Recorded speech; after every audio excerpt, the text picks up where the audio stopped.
Hi guys, welcome to Hello. the show. How are you doing, Leon? And today we have Good. I've just ruined a kilogram of rice, I think. this.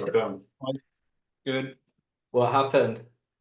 I was daydreaming and I was thinking about putting the rice in the jar, but instead of just putting the portion I need of the rice, I put the whole packet in water. I know that feeling. I'm trying to save the rest of it in the oven. I don't know if it's going to work or not. But anyhow, other than Okay, that, things are good. How are you guys? nice. I'm good. Good. Yeah. Very good. Today we have a special guest here, Victor. He's been in the show on the show before, but now we. Fan vad det blinkar. Oh, it's the lights behind it. So when I go back it blinks. Now You've got voice controlled light. can change the lighting. Okay. I just like when it changes a bit, so it's a bit interesting in the background. So you're going to give the audience epilepsy, whatever you call it. Exactly. Epileptic fit. That's the mission. So, did you hear about the? I don't know which of the topics we're going to start with today. What do you think? Well, we could take the one where you could tell us about a bit about what you did today and the Sure. organization that what they do and so what they're called. Yeah. Um, So yeah, I was at a meeting today here in Stockholm, and it's an organization that's called Reformaten. It's like, to translate it to English, it's like reform the food, or it's like a wordplay, Reformaten. Mm. And it's a movement for a positive global food system where it's easy to, they want to make it easy to choose the right thing, choose the right foods. mm, And it's a non-partisan and non-religious association mm, with a global, yeah, it's like an EU. All of that we're talking about today is going to like boil down to a förslag, a proposal. yeah, So they're going to send to the EU. that's great. Yeah, so we're going to like, this is going to be like applicated on different countries. Yeah. But just to get an idea, have you got an example of when schools choose the wrong food, just in contrast to choosing the right food? I mean, the right food, as we say it, is it's organic, it's locally produced, and it's available for everyone for a good price. Yeah. But today, everything is about the price. So what do we get then? We get the shittiest food possible because that's the cheapest. Yeah. And we want to make a change in that about that. So yeah, it was people, scientists from different hospitals, from different parts of society. Yeah. And chefs, and me as a chef, and I have a project that's called Skolmatshjälpen, where we're gonna change the school food for a better. So so have you got any examples of like kinds of foods? Like, because kids could be pretty picky. Were there any like dishes discussed or something like that? No, Ingredients? not really any dishes, but it's like just ways how we're gonna make this possible.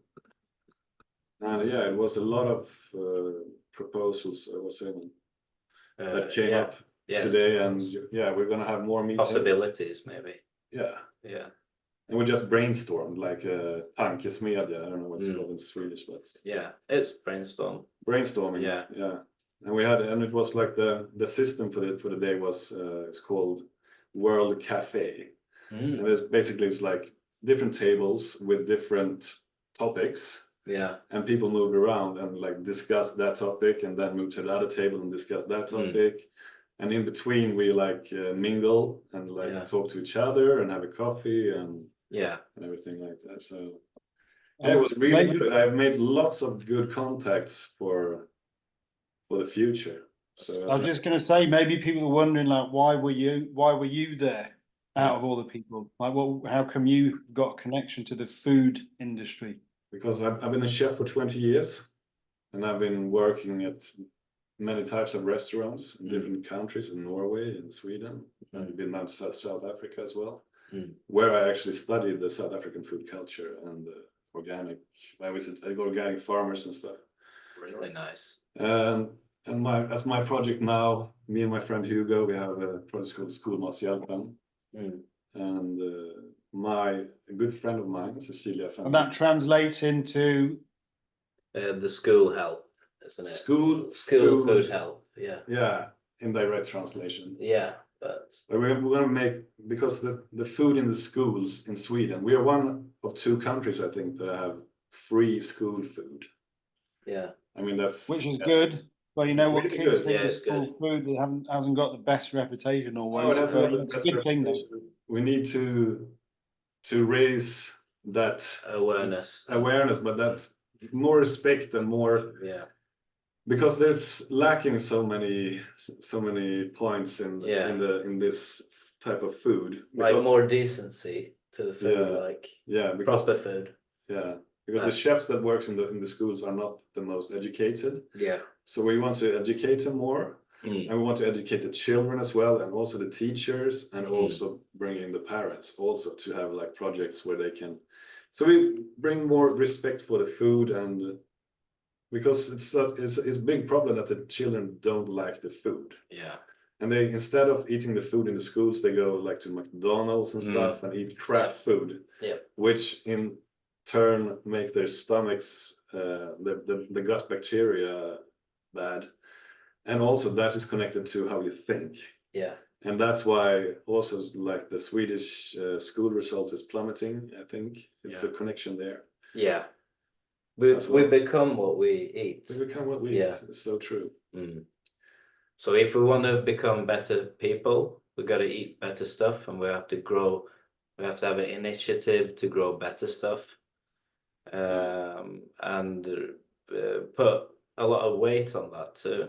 So it's not like just I'll eat what I want and I do what I want, but it's Just to be clear, not putting weight on the kids. Yeah, that too. You see the I'm kids. going to McDonald's, like, but yeah. Anyway. I know. Yeah, and the thing about today, you know, when you go into a supermarket, you have like 1,000 choices of everything, and everything is pretty much crap. If you go to the US, it's only sugars, high fructose, corn syrup, and stuff. Oh yeah. But we also like talked about, is it really good to have so many choices? Isn't it better just to don't have no choice, we choose for you, and this is really fucking good food, so you're gonna enjoy it anyway. So you're gonna feel good afterwards, and it's good for everyone. So I mean, it's boiled down to less choices. I think it's better. But you said fructose corn syrup. High fructose. High fructose corn syrup. What is that made of? It's what you can hear it in the name. Yeah, but I mean, it's basically GMO. GMO corn that they extract the sugars from. Yeah. And concentrate it. And what happens with our body when we eat it? I mean, your insulin levels will spike.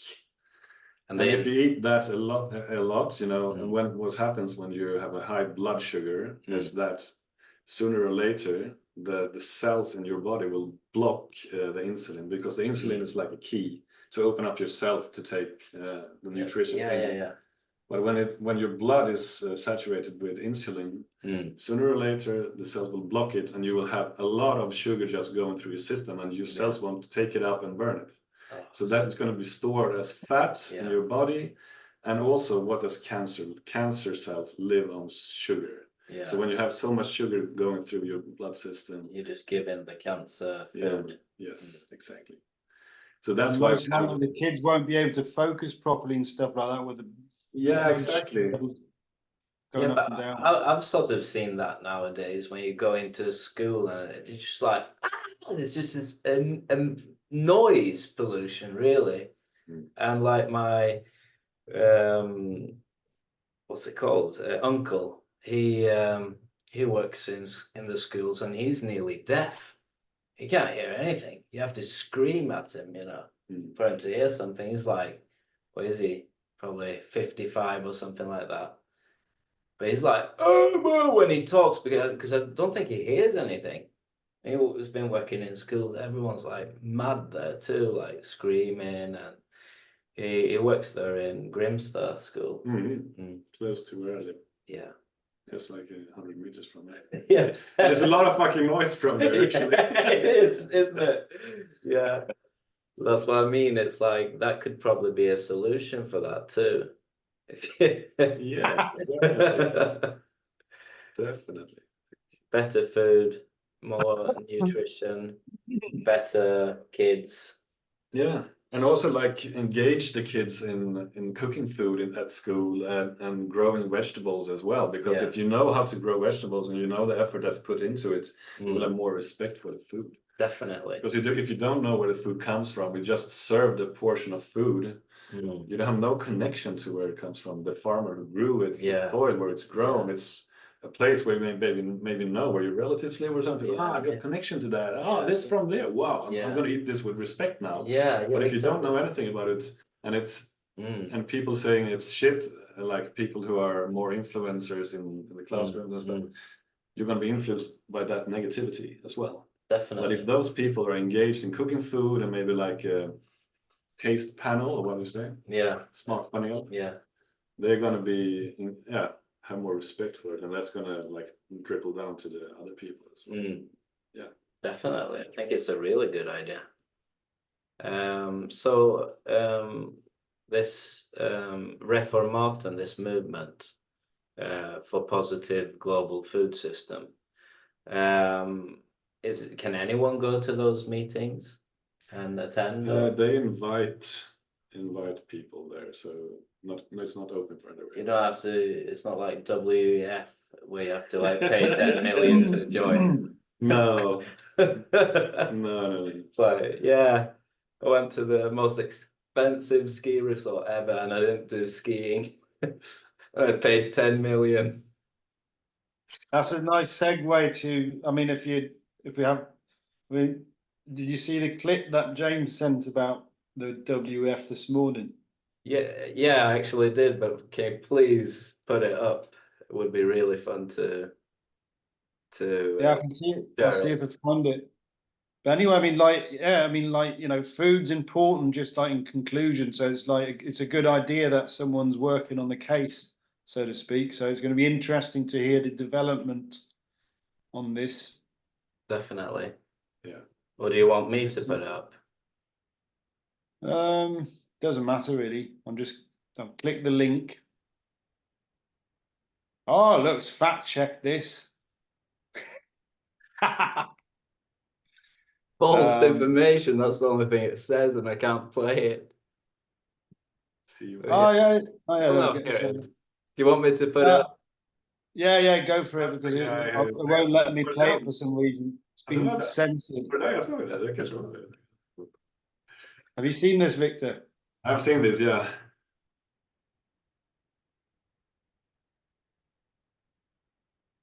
Remember the sound? Be on this. I don't know how you make a big screen, And but say, fuck you, Klaus Schwab, and fuck your New World Order. We, the people, were born free. We will stay free. And you and all of your globalist friends, including everyone in this room, can go fuck yourself. okay, one more time so we get the whole And I thing. appreciate the World Economic Forum providing me the opportunity to be on this stage and say, fuck you, Klaus Schwab, and fuck your New World Order. We, the people, were born free. We will stay free. And you and all of your globalist friends, including everyone in this room, can go fuck yourself. Well, that was a nice little update on what's going on at the Davos. I mean, do we really need to put in a disclaimer like, yes, it's not real, it's fake, we know this. Yeah. It does convey a very important message, doesn't it? You should watch what the Argentinian president said, though, because you mentioned something about that. Yeah, he said some pretty. Can you boil it down for us? Basically, just exposing how corrupt it is, how we should work as a collective and free. The people should be free. Not decided over. That's because I mean, otherwise you're going to have to ask, like, how long are we going to be beating around the bush and just like pretending like, oh, we're not allowed to talk about this because we might offend someone. I mean, it's like, when do we get to the point like I'm going to be offended if I can't speak about these things? Because I mean, it's just absolutely ridiculous. Yeah, definitely. It is ridiculous. It's but it's getting so blatantly obvious that it is ridiculous too. It's like Martin Stensa, a guy who's Swedish, who calls into the government and does loads of like, he just basically asks the questions that no one else asks, and if he sees something that's wrong, he like calls everyone, the Department of Defense, I don't even know the names of the different places. I know, because most people wouldn't do these things, but he does, and if he calls the phone calls, it's very interesting that he phones all these different government offices and no one ever has a clue about anything. No one's there. And everyone's like, oh, you have to call this place. And then when he calls this place, you have to call this other place. And oh, they're not there. Oh, she's on holiday. No, she wasn't on holiday. He writes an email. Oh, she's sick today. No, she wasn't sick today. No, and it's like we're supposed to be living in representative democracy, but there's no one there to represent the democracy when you want to speak to them. So the whole system is just an illusion. Yeah. The Swedish government doesn't govern anything. They don't govern anything. It's the EU Parliament that decides everything. And it's the big countries with veto, it was England, now it's Germany, France, and I don't know, the second biggest, Spain maybe, I don't know. Them deciding everying. We don't If someone's wondering what veto means, how would you explain means that? If you have a decision in something, and someone puts a veto on it, then it doesn't matter what you think, it's going to be that decision, basically. So it doesn't, the freedom of choice is gone. But I mean, a veto is more like to stop a proposal. Like... Yeah, but it can also enforce it. Yeah. Can it? So one country can put their veto and they have to do it. Yeah. That sounds like, really strange. Like enforcing, like we want this policy, then you put the veto on that, and then it becomes that because the other countries get neglected instead. I thought a veto was to stop a proposal. If everyone thinks it, but one country doesn't, like in Sweden and NATO, like Turkey has put in their veto and they don't want Sweden to join. Yeah. That's what but I think it's more like a decisive power than it is stopping something. It's more like if we have a veto, then we can decide this. It doesn't matter what anyone else says. It's like you can stop decisions being made in Sweden, but you can also be for something. I could be a bit wrong, but basically what it is that these bigger countries can decide all the policies that dictate Sweden. That's basically a constitutional right to reject a decision or proposal made by a law-making body. Okay, so you were correct, but basically what they can do with the veto is that they can stop all the decisions that Sweden want to enforce for the Swedish people. They can say like, nah, we don't want that for the Swedish people. We put our veto on, basically. So what we want locally here in Sweden doesn't get decided by the government. It gets decided by the EU Parliament, which it boils down to these big countries being able to put their powers into place. So Sweden isn't a big country. It has like, what is it, 10 million? So we're not as powerful as the bigger countries. So I think that way of controlling stuff is pretty bad. And well, like in Sweden, there's the saying, all power is sourced from all makt utgår från folket, is a saying in Swedish, which means like all power resides as the people. But it's an interpretation thing. Yeah, exactly. It can mean wordplay if you want. It's a wordplay. It means everyone thinks it means that the people have the power, but also in Swedish it means like it's expired. Also, expired. Yeah, I know, it's very strange. It is. It's been cancelled. Like all powers been cancelled. Like, sorry. It's like word plays, you know, and our law system, you know, and like citizenship. It's like the maritime law, you know, when a ship comes into harbor and the people that board the land, they're under a specific law. And I mean, our citizenship. Why is it called ship? Yeah, because it's the maritime law, I think, instead when we are like under this specific law. We're in the mum's womb in the water, and we come out of the water. Just saying, friendship, relationship. There's a lot of ships, but I'm not arguing against. No, but just to be fair, if someone's thinking, I'm like, wow, what about relationships and friendship? Yeah, but what's that? Where does that word come from? Where does it originate from then? Yeah, I know, it's interesting. Wordplay, sure. Yeah, it is wordplay. A lot of things are, especially in politics. And if you think of like what George Orwell was talking about in his books, it's sort of like boils it down for me like that.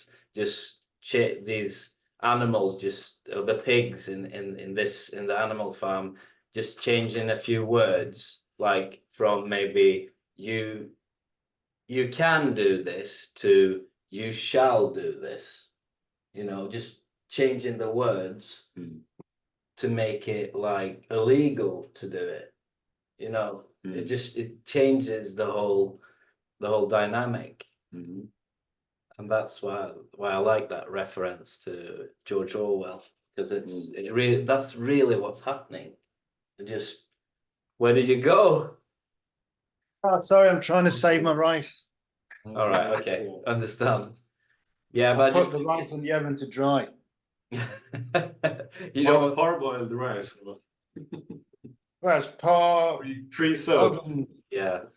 No, it's baked. Yeah, well, it's not boiling. I just put it on 50 degrees Celsius. I'm just seeing if I can save it by just drying it in the oven. I know that you don't like parboiled, but can you explain? I don't like it either. Can you explain why? Yeah, because the quality is so. But I don't mean to break the topic of politics. No, but it doesn't matter. It's so boring with politics. That's why I quit. No, but there's one more thing I was going to segue to. That did you read about it says in the news, cocaine scandal in the government, and now the Swedish Democrats want to drug test all politicians. Have you heard about this? That's good. Yeah, I heard there was like someone who like took the took tests in the toilets at the parties, and they had half of them had cocaine positive results. Well, I'm not surprised. I mean, if you have 1 gram, if I give you 1 gram of cocaine, I risk like 6 months in prison minimum. Yeah. And there are politicians who made these laws. It's ironic. Yeah. But you see, once again, it says here 4 parties on the cocaine list, but when I read it, it's 5 parties. It's the left party, the Social Democrats, the Liberals, the Sweden Democrats. They just wrote Social Democrats twice. So yes, 4 parties have found traces of cocaine in their toilets, and you know it's always this like they're trying to just find a like innocent explanation, like, oh, it could be guests using cocaine, like, you know, it's just so our guests going to the like government and like, can I just use your toilet, like I'm gonna go and have a look at the politics in here, the party. Well, they're being set up, I don't know, but I mean it's like, you know, it's not out of the question. Yes, politicians. What I thought there is that one of the big unions here in Sweden, that they call the Kommunal, they're called. They had like strip clubs. The money went into strip clubs and basically buying prostitutes and shit like that, which just sums it up for me. All like organizations that get too big, which the government is too. It's like an organization. Becomes corrupt. To like just boils down to what Kissinger said, like power corrupts, but absolute power corrupts absolutely. I mean, it's like, you know, if they can test factory workers and bus drivers, why not test politicians as opposed to be in the, you know, steering wheel of a whole country, basically. So I mean, it's like, you know, if it's very important that normal people do drug tests, yeah, drug test the politicians then, or legalize drugs or something. But it's just like, they I should just found that news a bit funny. Yeah, So, but all big leaders should go like a psychology test. They should go. oh yeah, Yeah, like they do with criminals, you know, when they're going to decide if they're going to have a, you know, prison punishment or if they're going to go to treatment because of rättspsykiatrisk vård, it's called in Swedish. I don't know what the English word was, but you know what I mean. It's for jurisdictional. You know, if they're mentally insane, you can't send them to prison because they're sick, so they need treatment. Yeah. So they should do tests like that just to make sure there's not a psycho running the country. Oh, that would never happen. You know, Graham Hancock, you know this guy, huh? Graham Hancock, he proposed that all politicians should go through like 12 ayahuasca sessions before coming into power. Yeah, that's a statement. I've never done ayahuasca, but I could think that you'd probably learn a few things about life. Yeah, definitely. Connect to nature more. And also today I heard a very interesting thing that like prisoners in California, when they had a program where they could grow food in the prisons, outside the prisons, and none of them who grew food and stuff came back to prison ever. Oh, so that's a connection there. Yeah. If you connect to Mother Earth and like respect the food and everything, eat healthy, you become a better less person. likely to commit crimes again, I think. That's incredible. If we could get some, we could maybe shove some link in the description about these different things.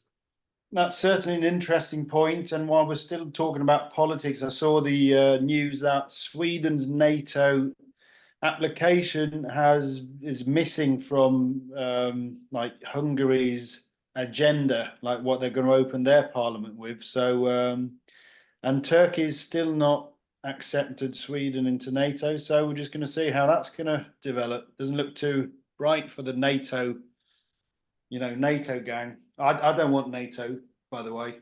No, I'm not.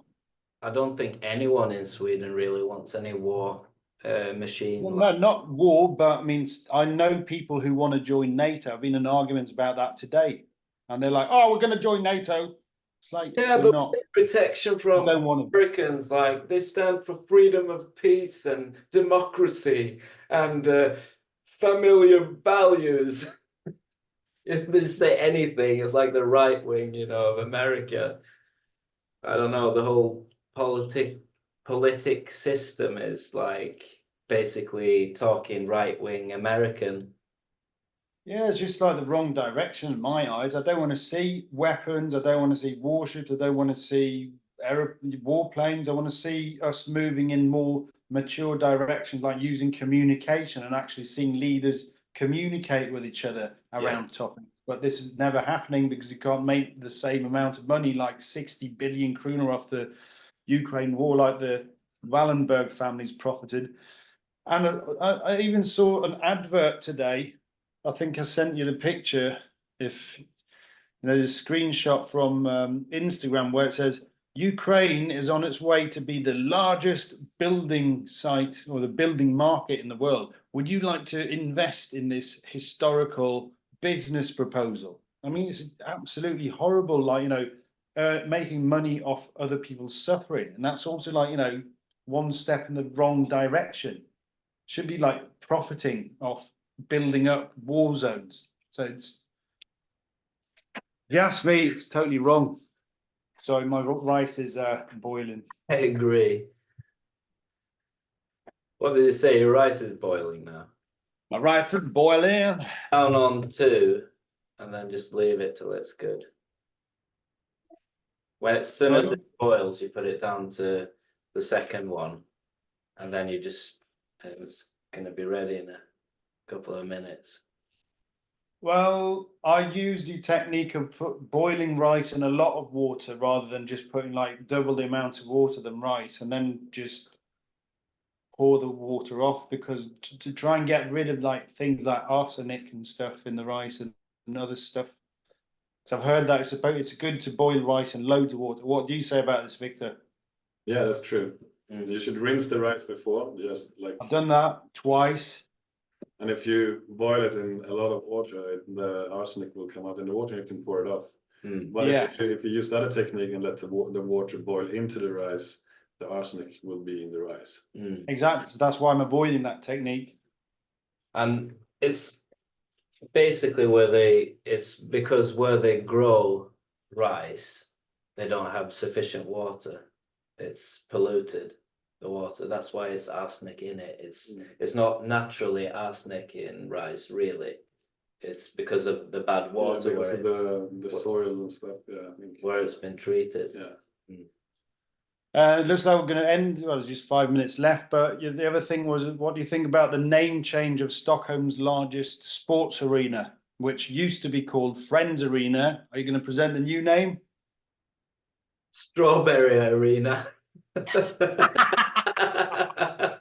And why do they want to rename it to Strawberry Arena? I think it's the Norwegian billionaire hotel guy Petter Stordalen from Norway. He started his career by selling strawberries, which, I mean, I've nothing I love strawberries, but I mean, isn't a gangster gang in Sweden also called like the Strawberry Gang or something?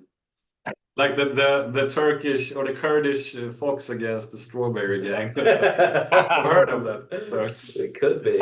Actually, anything's possible. But I mean, it doesn't.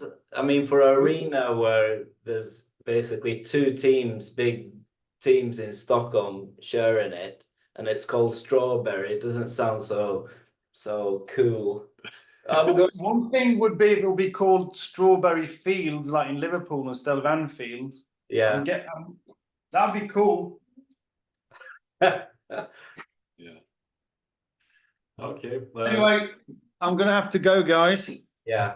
All right. But it was a good and valuable podcast, I think, this time. Yeah, I've enjoyed it a lot. How about you guys? Yeah. Yeah, sure. Definite. Catch you later and see you soon. Yeah. And thanks everyone for watching if you watched it. Yeah, thanks. I'll see you guys. Hello. Peace and love. Peace and love.